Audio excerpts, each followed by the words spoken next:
your flesh and blood. Welcome to Tell Me Your Story.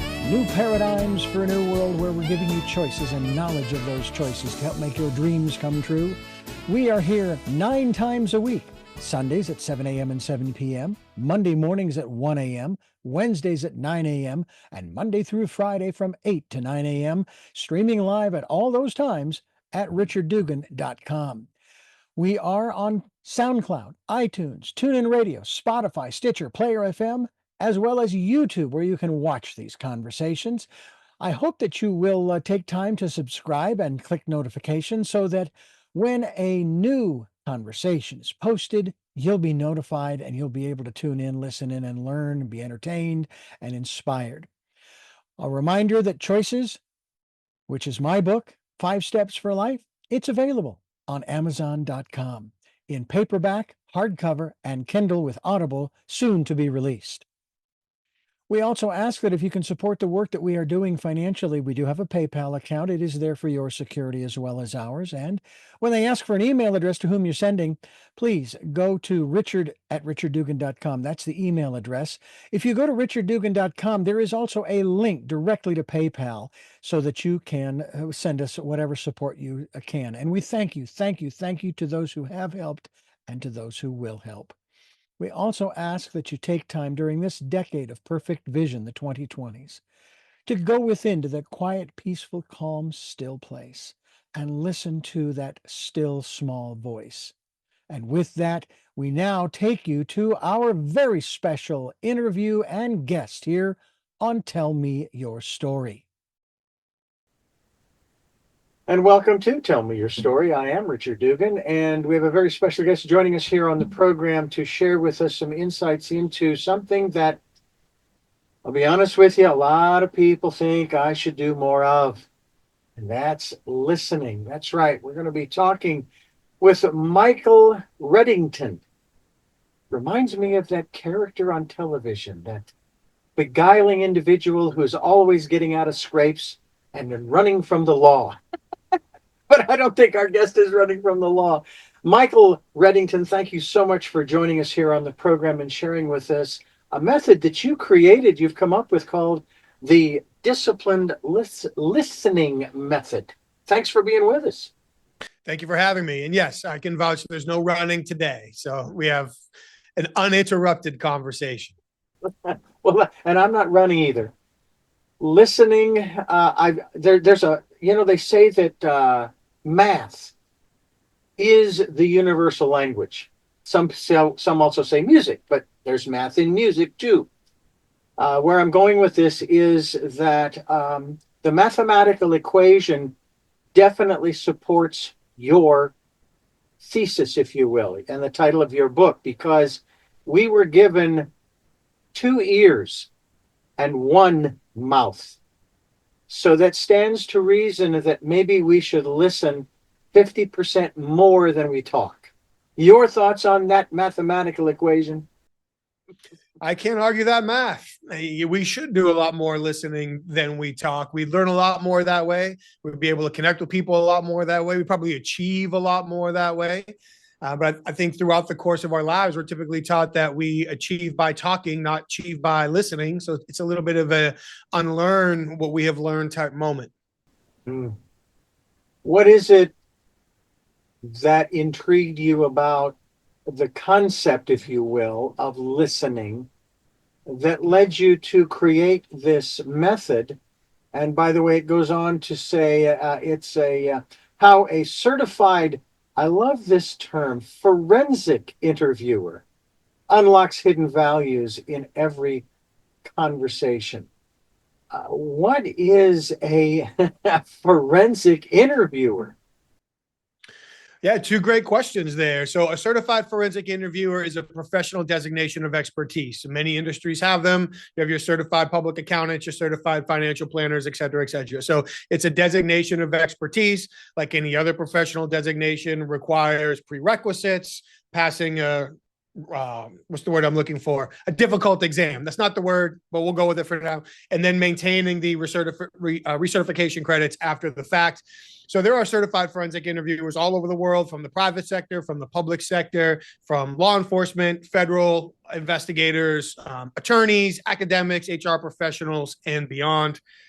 But really what piqued my interest in listening, believe it or not, well, I guess two careers. I've done many things in my life. Early on in my life, I worked in special education. So I worked with both students and adults who experienced any number of communication challenges based on what they were experiencing in their lives. And then in the world of interviewing, and in the world of interviewing, really, when you look at the back half of my career, what my teammates and I were really responsible to do was we were responsible for uncovering the truth in investigations where there were multiple suspects, no evidence, everybody had already been interrogated and nobody had confessed. So in those scenarios, you really had to allow somebody to demonstrate for you how they needed to be connected with in order for them to choose to tell you the truth. So yeah, having a plan was great and having techniques was great and all these things were important, but you couldn't go in and just enforce your game plan on somebody else. You really had to learn from them first.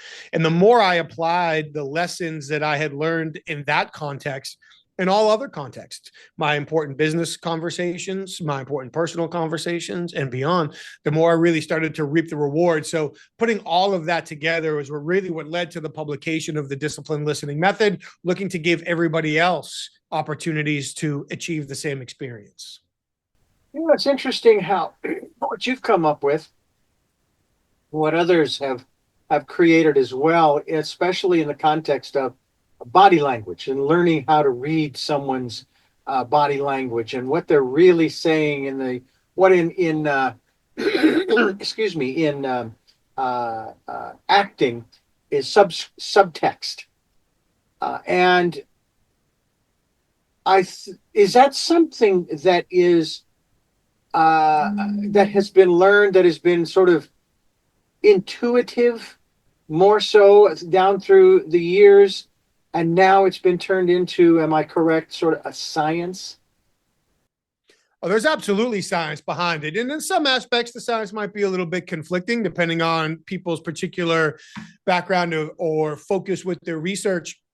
I think to answer your question, a lot of it likely started as intuitive. And then as time passed and the science got involved and the academics got involved, they were able to test, they were able to disprove, they were able to prove, and they were able to narrow things down.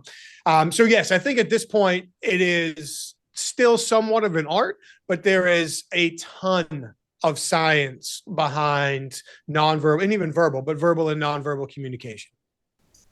You have a quote, if you will, I guess you'd put it under the category of testimonial, from an individual whose program I absolutely loved, Undercover Boss.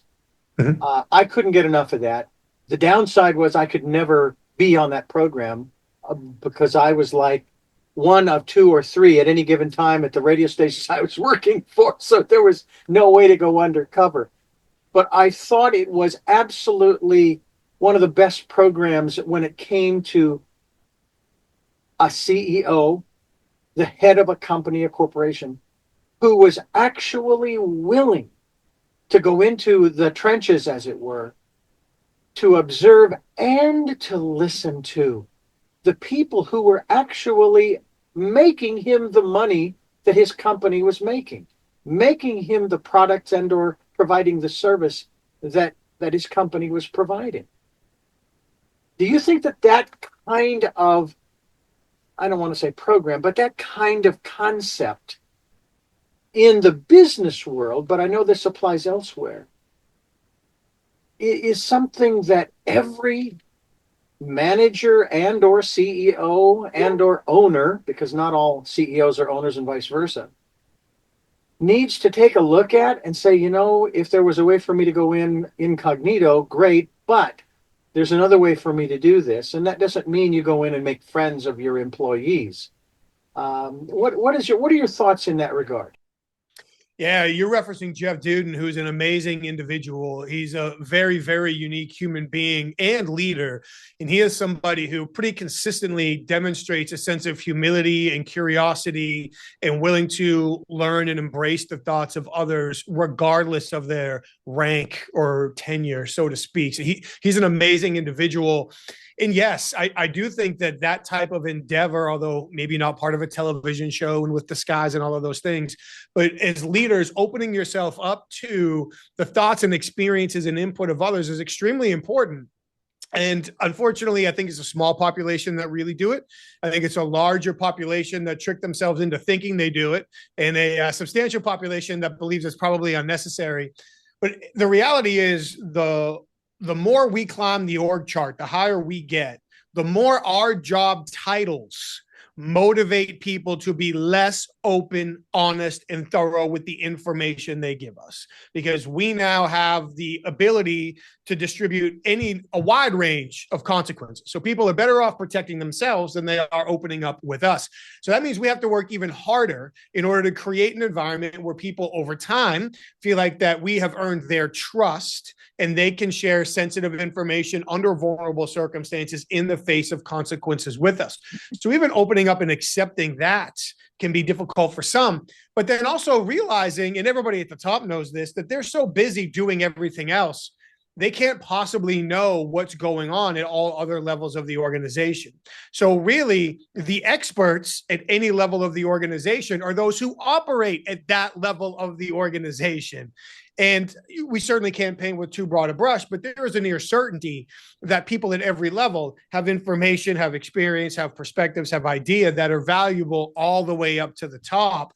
And when it comes to making the right decisions, making them faster, making them with as much information or intelligence as possible, the more leaders embrace the opportunities to embed themselves within the organization and create that culture of communication, the more successful they will be. And Jeff has proved that out with all of his businesses.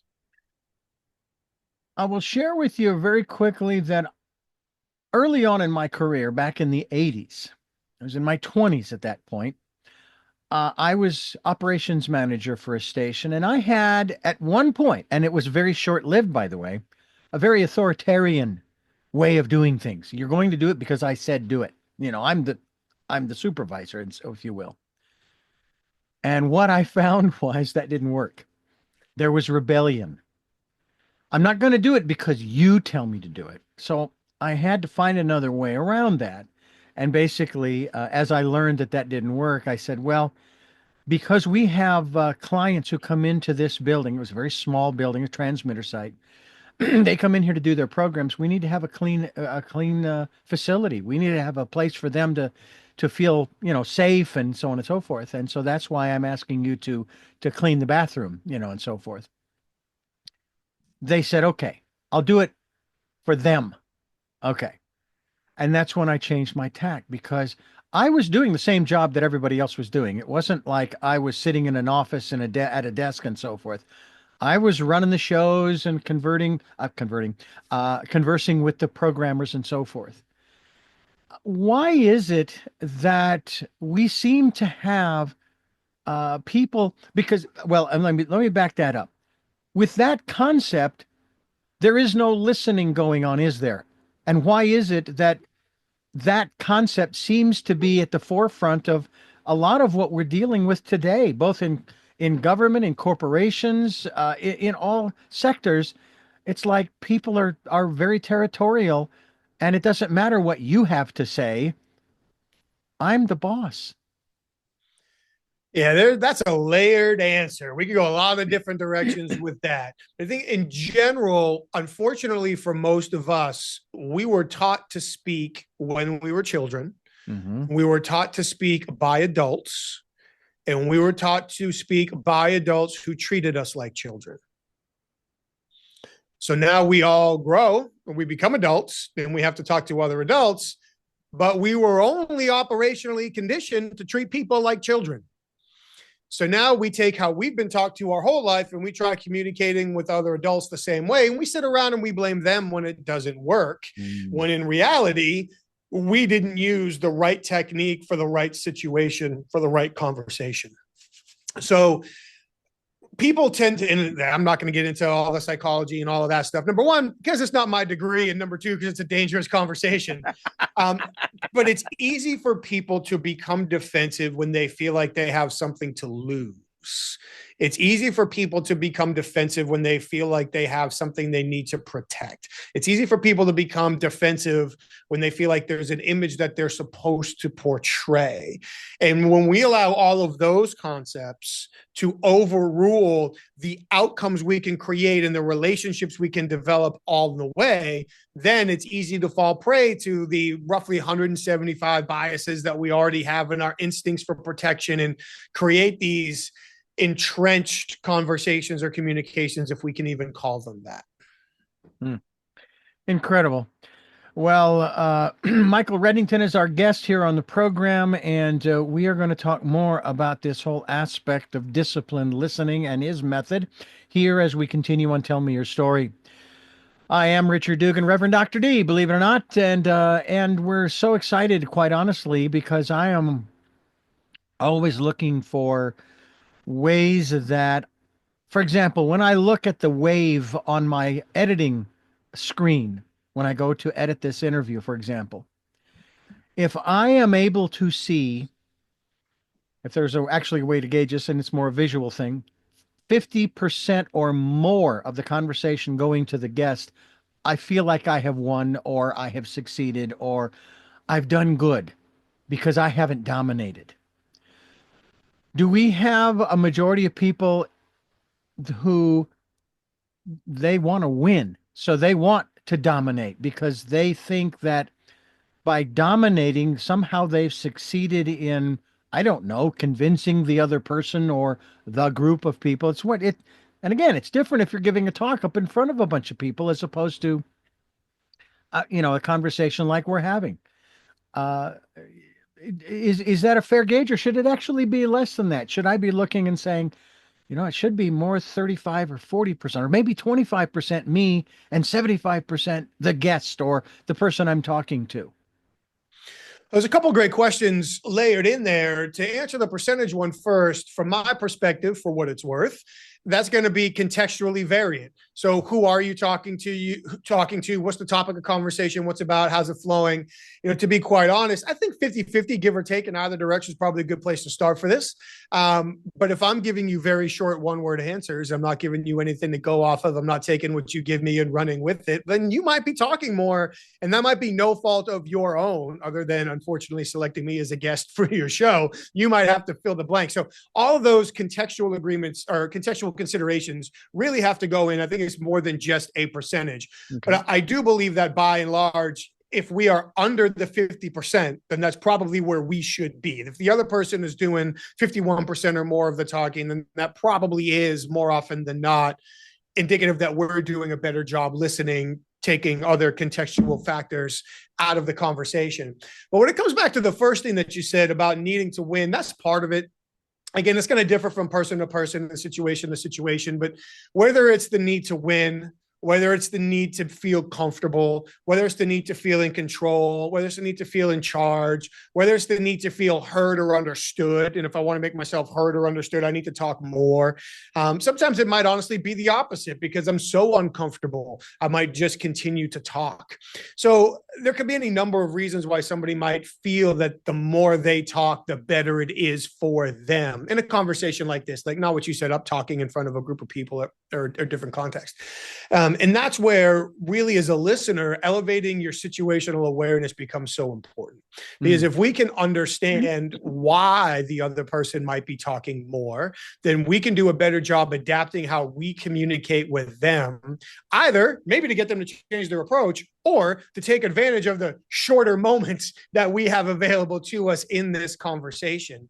And then it can be much harder to have an accurate read of ourselves. I mean, we can all debate how honest we really are with ourselves, how accurate our evaluations are of ourselves compared to how other people would evaluate, and so on and so forth. But if we can do a better job understanding, wait a minute, am I really trying to maintain control? Am I trying to win? Am I comfortable or uncomfortable? Am I working too hard to be understood? And what is the fear or the motivation that's driving that? Then we can do a better job being quiet and allowing other people to lead the dance so we can learn more and honestly achieve more.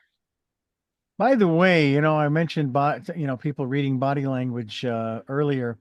And one of the things that I have noticed in our conversation is you're standing as opposed to sitting. Is there a reason why you choose to do that? What's the impetus behind that? Because it seems to me that's got to be part of this disciplined learning method, disciplined listening method. I think for me, well, to be completely honest, when I first started doing podcasts years and years and years ago, my wife watched one and told me that I would be better off standing up than sitting down. So first, all credit goes to my wife, who is consistently the smartest person in the house. But honestly, for me, when I'm standing, I feel more alert and more engaged. So if I'm on my feet, I get to move a little bit more. I get to be a little bit more non-verbally involved with how I illustrate and how I move in the conversation. It forces me to think more. So for me, I feel like I'm more engaged, more attentive, and more involved when I'm on my feet than when I'm sitting down. So it makes for a better conversation. I also noticed too that you don't just talk with your mouth, you talk with your hands too. And a lot of people do that. And it doesn't that sort of help. And when we're listening to someone who is doing that, as I just did, what is that telling us about that person? Well, it can tell us a whole lot. So, yes, illustrating helps in any number of ways. When we illustrate, talk with our hands, it can help us access our own memories. It can add emphasis to what we're saying. It can add additional context for our audience. Sometimes it can even take the place of words, fill in the gaps of words, help people understand things that they otherwise might not have understood. So all of those things become important. So yes, there's tons of benefits from it. What it can tell us about another person is a whole lot. Number one, it can help us establish their behavioral norm. So how much were they talking with their hands, or how much were they illustrating in general at the beginning of the conversation? How does that illustration change on time to different topics or different parts of the conversation? Do they appear to be illustrating more or less? Do they appear to be more guarded? Do they appear to be more open? Are the illustrators becoming more exaggerated? Are they smooth? Are they choppy? Are they having it a faster speed? So lots of things. Are the illustrators happening on time to what they're saying, or is there a delay? So if I'm telling you, we need to get this done this week, which would go back to how we were talking about not communicating earlier. But if I'm pounding my fist at this week, all right, well, I'm emphasizing this week. If I say this week and then 2 seconds later I pound my fist, now that might be an inauthentic illustrator because I'm trying to add value to something that I previously said. So there's no shortage of intelligence that we can gather by creating patterns in how people communicate and then looking for variances in those patterns and judging what they likely mean in the context of the situation. Interesting. Michael Reddington is my guest. It's the disciplined listening method, and this is Tell Me Your Story. I'm Richard Dugan, and we're talking about listening. Almost two terms, listening and talking, that are in some instances diametrically opposed, but definitely necessary in being able to get things done, enable to have a meaningful relationship. And that whether it's in the family or in the workplace or just out and about, wherever you might be. What you have in your book, these 7 core behaviors. Can you talk to us about those? And maybe we'll dive into a few of those in just a few moments. Yeah, sure. I'll list them out for you. Feel free to cut me off anytime. Of course, it's your show. Essentially, the book became a necessity after the completion of 2 research projects, among other things, but they were really the 2 catalysts. One research project we set out with a question, and that question was, how come some people are consistently successful when they're going into conversations with the odds stacked against them? Like, looking from the outside, these people should not give you this information. These people should not give you this decision. Yet there's certain groups of people that are consistently successful in that type of environment. What are they doing differently? So the end of that research was the 7 core behaviors of the disciplined listening method. That was the culmination. When you look at the first 2 methods, those are pre-conversation behaviors. So the first one is really understanding how any conversation can get you closer to achieving not just your short-term tactical, but your long-term strategic goals as well.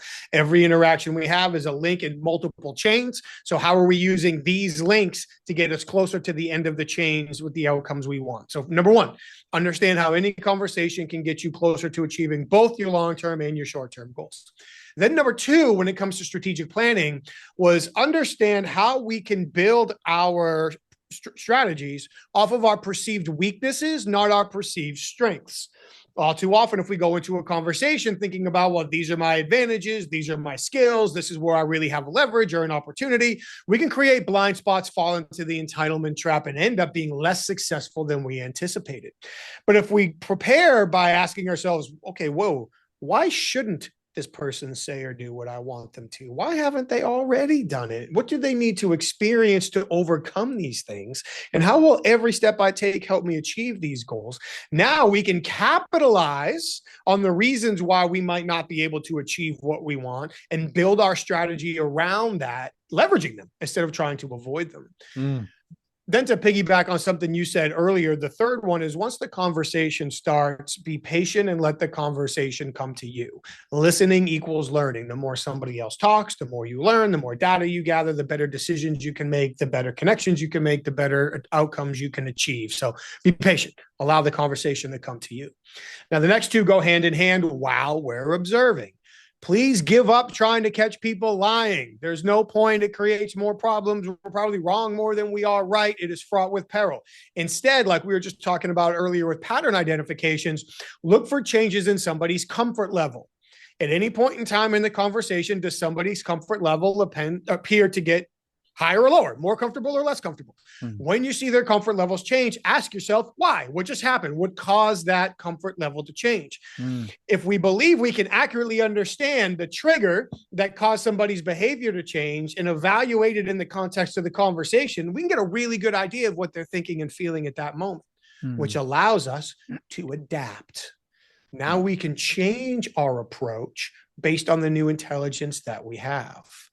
The next one is maybe the most critical of all. We have to help people protect their self-image and safe face throughout our conversations. If we want people to share sensitive information under vulnerable circumstances in the face of consequences, if we want them to change their mind and accept outside ideas, they need the opportunity to save face. It's our job to give them that.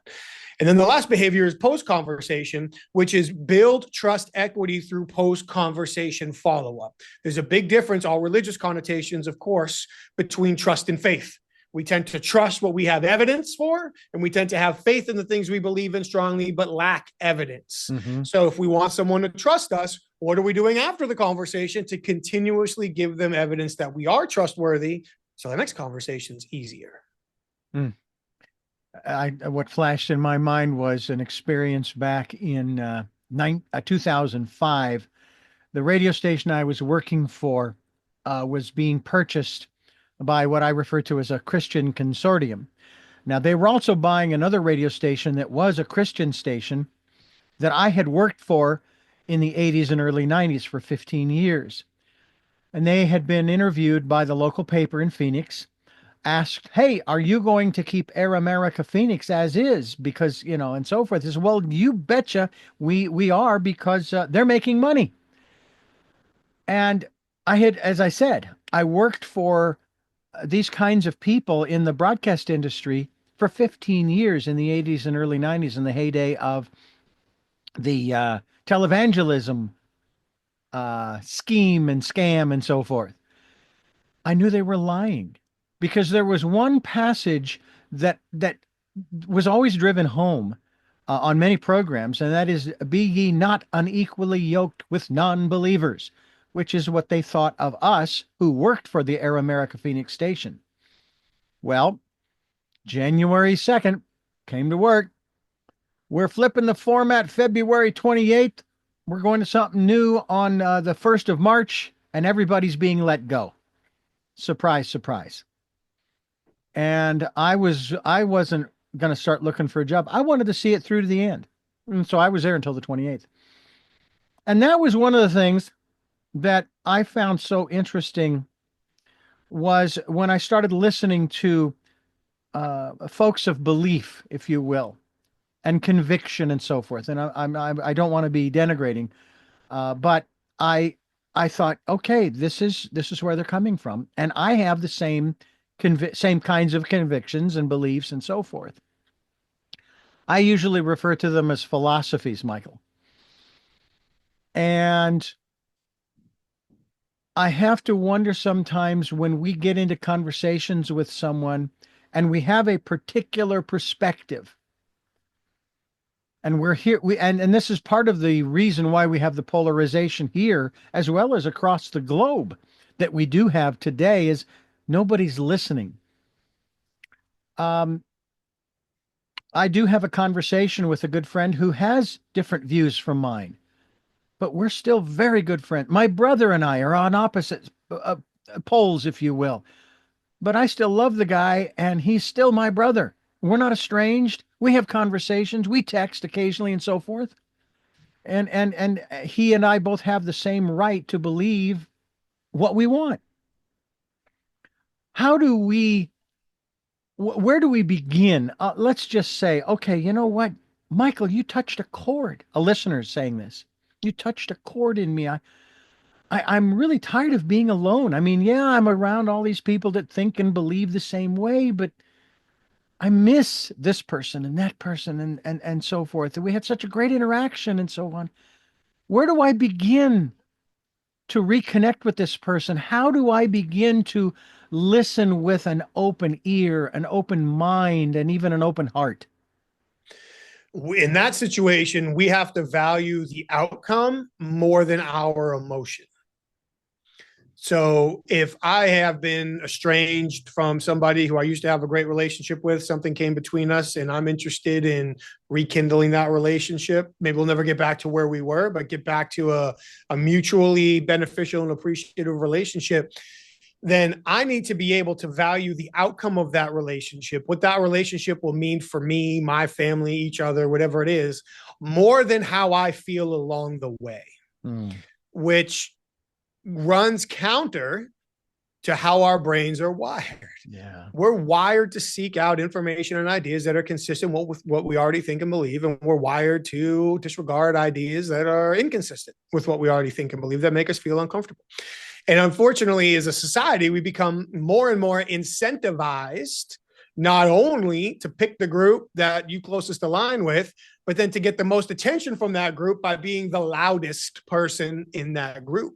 So really, by changing our ability to focus on the outcome, we're also changing our incentives. Once we change our ability to focus on the outcome, we become more outcome focused, then we can change our incentives. Now I'm not incentivizing myself by being accepted by a certain group or being rewarded for a certain statement. I'm going to incentivize myself. I'm going to be proud of myself. I'm going to reward myself for listening to perspectives that I might not agree with, from learning from somebody else that I might have previously disagreed with. If we can focus on outcomes, if we can change how we incentivize ourselves, and if we can be bold enough to embrace the risk necessary to start the conversation and honestly own the responsibility for it, then we can start making inroads in that direction. But without the ability to do that, then we're probably going to find ourselves forced back into our echo chambers, which unfortunately is really easy to rationalize or justify. My brother and I did have a conversation following my sister's memorial back, it was about 2, maybe 3 years ago. And as the conversation started, I began to realize where this could go. So I said to myself within, I said, it doesn't matter where this conversation goes, he is always going to be your brother, and you will always be proud of him for the things he has accomplished in his life. So keep that in mind as you move forward. And we had a couple of moments where the heat rose just a little bit.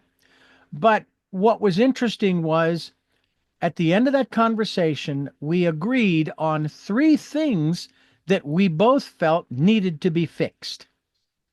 We didn't necessarily agree on how, but we agreed on 3 things. And that was something. And I'm, my brother's younger than me. He's already retired, and I'm just turning 65 in a month or two. But that's fine because that's my choice. And he's already living half his life in Southeast Asia, in Vietnam, and half here in the States. Fantastic. I couldn't be prouder of him for accomplishing that in his life. I think that's great because I'm pretty happy living here in Santa Barbara. It's pretty exciting. It has its drawbacks, sure, but it's, It's a heck of a lot better than where I was living in Phoenix, Arizona, where they turn up the thermostat around March or April, if not sooner. Fascinating to converse with Michael Reddington about his book in terms of listening, the disciplined listening method. And we're going to continue here on Tell Me Your Story. We are talking with the creator of the disciplined listening method, I kind of came up with the DLM acronym, if you will. I'm curious about, one of the things I mentioned earlier about body language. I went through a personal growth program where they taught us how to sit in terms of being open to listening to whoever's speaking, regardless of what they're saying. And that was what's called the open body posture. You're sitting, both feet on the floor. And of course, in these situations, you put your hands, palms down on your knees or on your above the knee, if you will. And that's what they call open body posture. But even standing, you can do that with your hands down by your side, because they say that if you put your hands in front of you, you're trying to protect yourself. You put your hands behind you, clasp, you're protecting your rear end. That, these are the theories anyway. Are these concepts that are valid in the process of listening, not just in terms of observing the one who's talking, but in terms of our openness physically, our body language in terms of actually listening?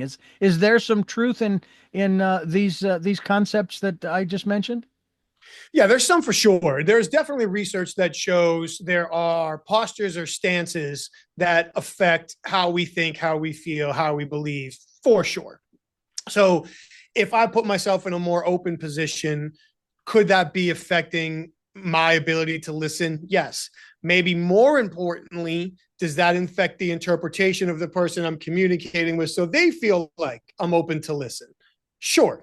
But I'm willing to bet every single person listening to this conversation, at some point when they were really concentrating on something, close their eyes and look down. Or maybe look straight up at the sky. Mm. Or if something really, really made them stop and think, they crossed their arms and leaned away. And that had nothing to do with protecting themselves, with feeling defensive. People don't stand with their hands clasped behind the back because they're protecting their rear end. People stand with their hands clasped behind their back because maybe at some point in their life, they were trained to stand that way. Military, law enforcement, school, whatever it may be. Maybe it's a comfortable way for them to stand. But I would highly doubt that anybody on a subconscious level is standing with their hands behind their back, protecting their rear end, unless they believe that there is a potential threat behind them, either a physical threat or maybe somebody looking, staring, getting too close, that kind of thing. But if it's just you and I standing in the hall having a conversation and there's nobody else in the building and nobody else around, and you stand with your feet shoulder width apart and your hands clasped behind your back, to me, you're more than likely somebody with military or law enforcement or some sort of other formal background that has taught you to stand that way. And people don't cross their arms necessarily when they're defending themselves. In fact, there's probably a good argument to be made that that's the least amount of times they cross their arms.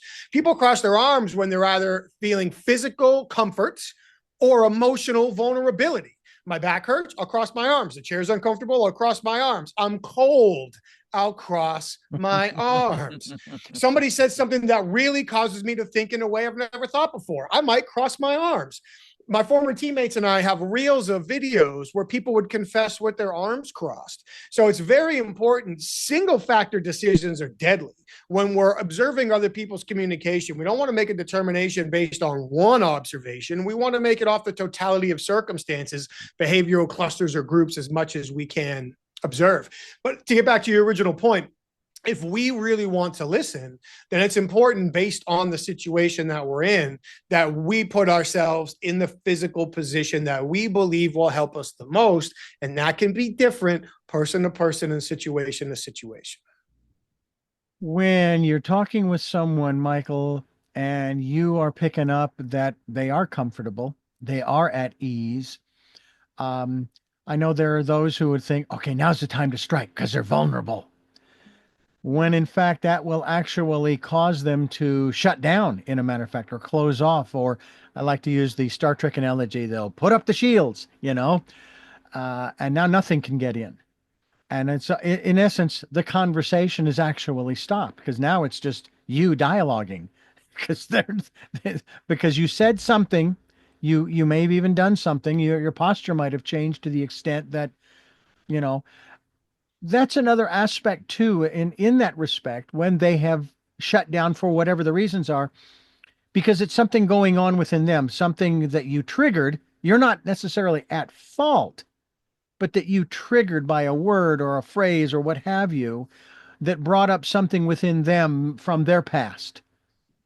Uh, are there ways to help them to lower their shields, shall we say, so that you can continue the conversation and not continue just your dialogue, your monologue, if you will? Yeah, and again, there's a lot to unpack there. So I do agree that when somebody is comfortable when their shields are down, then they're more likely to open up. But we also have to be very strategic in many high-value conversations with our approach. Questions can be perceived as invitations or attacks. As soon as somebody puts their guard down, if they feel like I'm pouncing on them, their guard's going to go up higher than it ever was to begin with. So making sure that we really think strategically through what's the value of the outcome, what's the value of the relationship, how do we approach this in a way that helps people save face and protect their self-image, can help us from kicking those shields back up. You also said that it might not be our fault. We might have triggered something. Yeah, agreed. It might not be our fault, but it's our responsibility. Okay. We're the ones that unintentionally kicked them off, and we're the ones that are going to have to very intentionally try to bring them back down. So I would agree that it might not necessarily be our fault, but it's likely our responsibility at this point. But to get back to the core of your question, are there techniques? Yes, there are. And the right technique is going to come down to the totality of circumstances. So in any given situation, how we're communicating with each other can be based on half a dozen factors. You, who you are as a human being, me, who I am as a human being, our relationship, the topic that we're talking about, the perceived consequences attached to that topic, and the environment that the conversation is taking place in. So depending on the situation, maybe the environment is the problem. Maybe we need to take a walk. Maybe we need to go somewhere else. Depending on the conversation, maybe the questioner is the problem. Maybe you don't feel so comfortable opening up to me, but you'd feel comfortable opening up to somebody else. So we need to reschedule this conversation, sub somebody else in, have it at another time. It could be the approach. It always comes back. I shouldn't say always. That's a real difficult word to use. More often than not, it's going to come back to helping people save face. So now when I help them save face, one of the things that I don't know that I would ever coach somebody to do is directly label.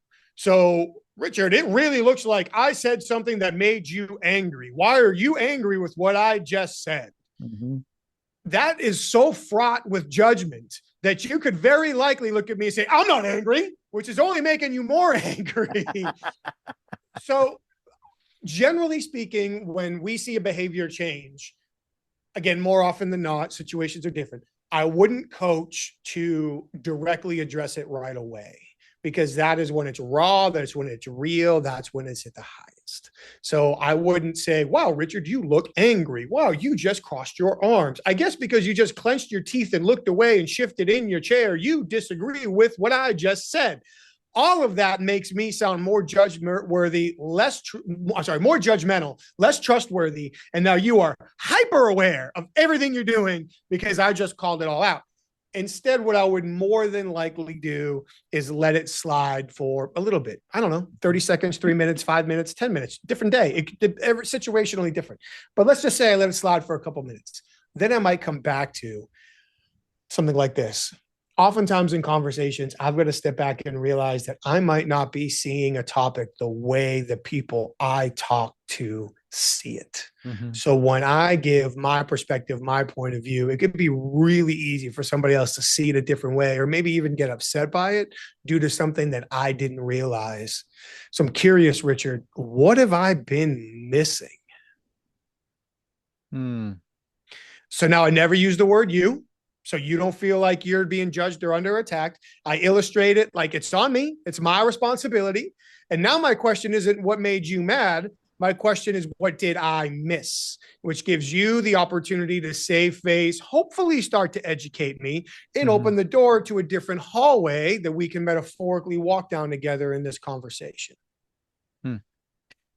Well, this is a fascinating conversation. I want to dive into another realm. Actually, there are two areas I want to go into. I'm going to start with not the body language this time, but the one's appearance. And it could be the clothes, could be the hair. I mean, you and I both have beards, although yours is a very well-defined beard in the context that you have. It's very long in front, and a very unique.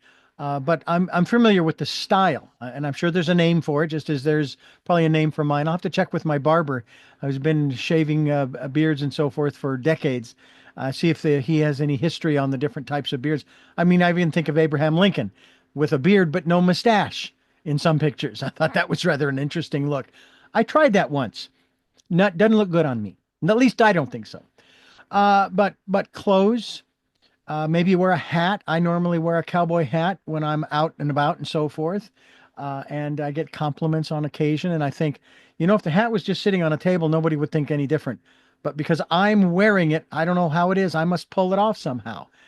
I want to talk a little bit about that. Does that really make that much difference? Or is it going to be the words that I'm speaking, the intention and the intonation that are going to make the biggest difference? Or can one's appearance be a distraction to the other person? It most certainly can. So without geeking out too much, there's one research study out of Princeton that shows we're capable of judging 7 characteristics, including intention, integrity, and trustworthiness within 100 milliseconds after looking at somebody's face. A study out of the University of Glasgow shows we judge the same things in 500 milliseconds after hearing somebody say the word hello. A study out of the University of Colorado showed we're capable of labeling people within 100 milliseconds of looking at them. And although I haven't read it yet, I was just past a research study that showed we're capable of judging somebody's trustworthiness in 33 milliseconds. I haven't read that one yet, so I'll update you on what I find. Okay. But essentially, we are making right, wrong, or indifferent snap judgments on everything we see within the context of the situation, filtered through our expectations all the time.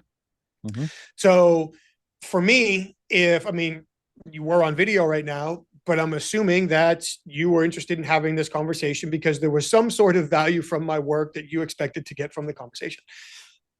So if I logged in wearing clothes like I just came from the gym, you might be like, well, wait a minute, how professional could this guy be? You talk about wearing a cowboy hat. If I logged in just like I just got off my motorcycle, you might be like, wait, is this the same guy? Is this the guy I'm supposed to be talking with? So as silly as this might sound, for me, life is a costume party. And that doesn't mean that I'm being inauthentic or somebody I'm not. But if I have particular outcomes that I'm looking to achieve with a particular audience, then everything I say and do should be designed around achieving that outcome. And that was very true when I was in investigative interviewing. I would not alter how I dress wildly, but based on my wardrobe, dress accordingly based on who I was speaking with, all the way up until now. If I'm working with a construction company, I'll probably show up in jeans and a polo shirt if that's what they want. If I'm keynoting an event, I'll probably show up in a suit. But it's the same material, but how I present myself is going to significantly impact how people internalize it. People react the strongest to what they observe first. So I want to try to give people that first observation that is going to be beneficial, not a distraction. If I realize that my appearance is creating a distraction, then I need to somehow alter my delivery in order to try to reduce that distraction. Is it my volume, tone, speed of delivery, word choice, examples, topics? Maybe it's spacing. If we're in the same room, maybe I space myself out a little bit different. I can use all these things to try to manage that. But there is no doubt, whether we'd like to admit it or not, people react the strongest to what they observe first. And they're going to make those snap judgments based on what they see in relation to their expectations. And we have the opportunity to take advantage of that. what strikes me interesting is this is not, this is the question. This is not a process. The discipline listening method and all that you've described thus far is not a process of manipulation, at least not overt manipulation. Am I right or wrong? Is it a yes and no? Well, I think the definition of manipulation is one of those things that's often in the eye or ear of the beholder, right? Okay. So I will say that everything we do, we strive to be ethical, value focused, and truth focused for a fact. I mean, we're very upfront about all of that. I would also contend that the word manipulation is a neutral term. It's not good or bad. Okay. We manipulate people all day long. We manipulate people we love. We manipulate people we care about. We manipulate strangers. Whether manipulation is good or bad has much more to do with our intentions, with the outcomes we're trying to achieve, with the techniques we use, and with our audience's ability to be aware that they may or may not be being manipulated. So for me, manipulated can be good or bad. It's manipulation is dead neutral until the intentions, technique, outcomes, and those things start getting formed around it. And now we can start to make determinations as to whether we believe it's ethical or not. Interesting. The other area that I wanted to go into, this was the second one, has to do with something we talk about on a regular basis. Every program we mention this. We encourage people to take time during this decade of perfect vision, the 2020s, to go within to that quiet, peaceful, calm, still place and listen to that still small voice. How important is, however we want to phrase it, our intuition, our gut feeling, and so on and so forth to this process of listening? Well, it's extremely important. There are many times where our gut feeling is really our subconscious brain reminding us that we've seen this movie before. There is something happening in front of us that either in whole or part we've experienced before and we need to be in tune to. You know, as an investigator, some of the most heartbreaking conversations I would have would be with victims who said, you know, something didn't feel right, but I kept going. I knew something was different. I knew something was off, but I kept going. Well, how'd you listen to that gut? I'm not blaming the victim. Please don't take it that way. But had they listened to their gut feeling, we might not be in this situation right now. In safety situations, listen to your gut feeling. If there ever is any doubt, there is no doubt, just get out of there.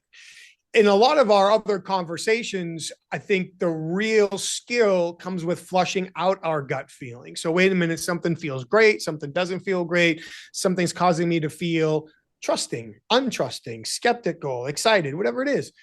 Test that. Bring it to the surface. Okay, I wonder what that is. What am I seeing? What am I hearing? What am I experiencing? Can I validate that? Can I ask questions or continue the interaction in another way in order to get another example that either proves or disproves my hypothesis? So we can work to bring the subconscious to the conscious in a lot of those conversations.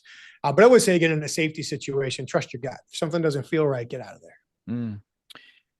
Fascinating, the work that you have done. And I'm curious, how long have you been doing this? I mean, obviously, all of the work that you've done in your career, the investigative work and so on and so forth, like for me, it's all cumulative. There's no, for me, there's never been a wasted period of time. I've learned something that has I brought forward from that experience and that one and that one. How about you? What would you say would be the beginning point? Is there a milestone, a marker? Honestly, I think it can go all the way back to my childhood without sounding too crazy. Just how my dad raised me, and not to be the character on TV that you mentioned to start the conversation, but situations I was getting in and out of, things I had to learn. But then my early career, for sure, in my late teens, working with people that had communication challenges. So I think conservatively, you know, I could say that I've been at this for over 30 years. If, like you string all of those different careers together that have built the toolbox and the skill set that is currently being leveraged in all the work that we do. It's fascinating. You know, the one thing that really I struggled with over the years that I've been in this business was the area of sales. Now, up until now, I was never involved in the sales department, though I always felt I was part of it because I supported them.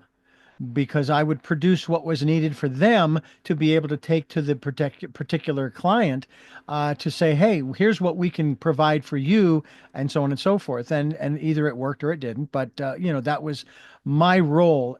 Now it's direct. And I used to think, sales, that's just about trying to convince somebody to come on your station, and then give you a check. We'll produce what you want, and then you give us a check, and that was the goal. That was what I thought. And then I went to a meeting, and they said, "Oh no, sales is all about relationships." And I'm thinking, "Oh, that is a load of hooey." And then I started actually doing it, and I began to realize that is what sales is about, because we're doing it all the time in our relationships. Whether there's a financial exchange or not, that's what we're doing, is creating relationships. And this process, this disciplined listening method, is part of that process, isn't it? It most certainly is. I mean, we're all selling all the time.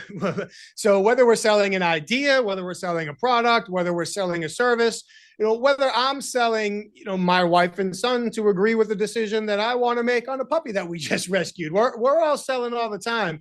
And I do like how you phrase it around relationships. And often, if we just want to throw out the term leadership, our leadership, how people perceive our leadership, is often based on how they perceive us as listeners.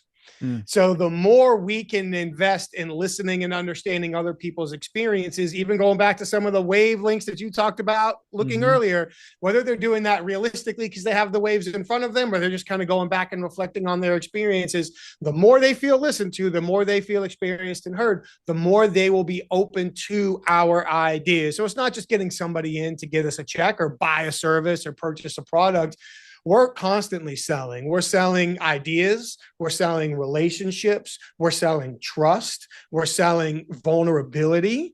And the more we can keep that in mind in our conversations, the more successful we'll be. That's a great point. I want to thank you for joining us here on the program. Michael Reddington is my guest, and his book is The Disciplined Listening Method. This is Tell Me Your Story. I'm Richard Dugan, and Michael, I want to thank you so much for being with us here on the program. It's really been insightful for me.